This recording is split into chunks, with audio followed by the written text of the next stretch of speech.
What's up everyone on the internet? Thank you for making this video part today. I am so excited to upload one for you guys because of this video. We're going to be taking a look at the best science fiction film of the 2000s, District 9. This movie came out back in 2009 and wow, rewatching this movie now, I cannot believe how this movie looks so realistic, not just in visual effects because wow, this movie came out the same year as the first Avatar film and the effects are enough to rival that movie. But also the way this movie is shot, you feel as if you're watching a real documentary about aliens living in South Africa. And at the same time, when looking at how the characters are portrayed in this insane setting, a lot of regular moviegoers don't see that the premise of the story was inspired by real life events known as the apartheid era. So looking at this movie, I remember seeing a lot of promotional ads and initially I thought this was going to be one big sci-fi action movie about humans versus aliens. But as the movie opens up, I was completely thrown off guard when the film starts off as a documentary because in the first 5 minutes, I was like, okay, when's the movie gonna start? Oh wait, this is the movie?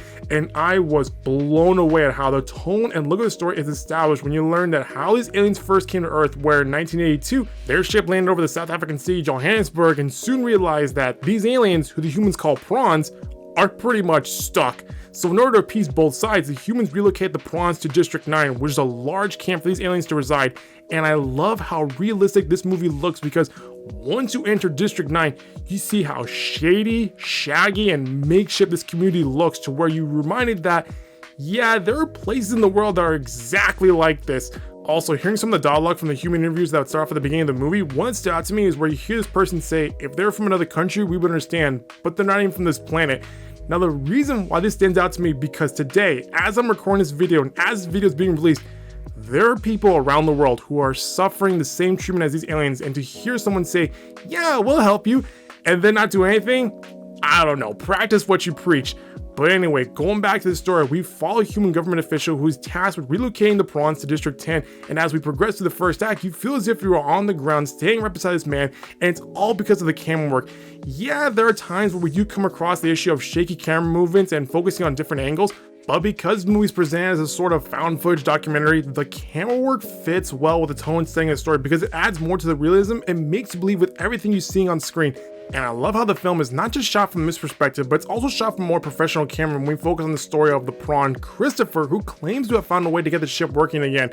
And so we have this back and forth storytelling as we go from our human character to our prawn character, and this shows us how these two characters are treated differently from both of their races, where the human character is treated fairly by the other humans and by other prawns, as opposed to our prawn character who's treated poorly by both the humans and prawns. And I love how this movie shows you the illusion of fair treatment as we see how a smile often hides true emotion, because as we enter the second act, the tone suddenly shifts as we see just how dark this film can get when we see firsthand who the real monsters are, as this movie goes from documentary to manhunt like The Fugitive. So to see how this film is able to switch gears, you feel completely taken by surprise when you discover the truth behind the government's motives. And obviously, once we get into the third act, the movie pulls out all the stops and gives us a non-stop action scene that gives this film a strong finish. And let me tell you, the action in this movie is so realistic and so violent that when you see humans and prawns go at each other, it's very unsettling when you see a lot of blood and gore look so realistic. Also, given how this movie came out in 2009, looking back at it now that we're in 2025, man, the visual effects still hold up to this day, which is crazy given how the budget of this film was just $300 million, practically pennies compared to what big studio films produce these days. Which is funny because looking at how the third act played out, I remember seeing news from way back that there were plans for a Halo movie and the director of this movie was set to helm that particular film.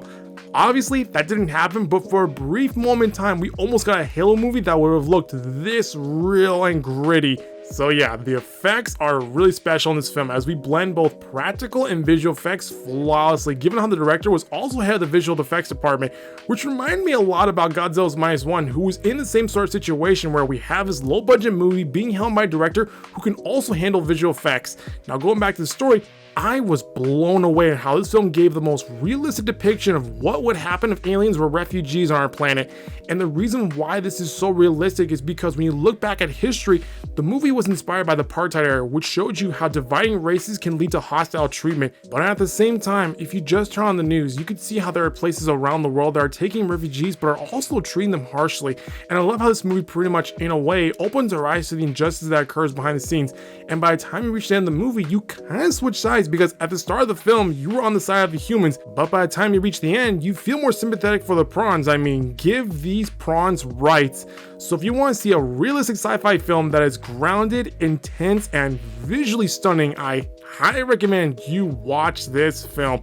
Well, that's gonna do it for this video, guys. That was my overall review for District 9. If you like what you saw, hit the subscribe button so you can always update from this channel. I'll see you next time with a brand new video. Bye-bye.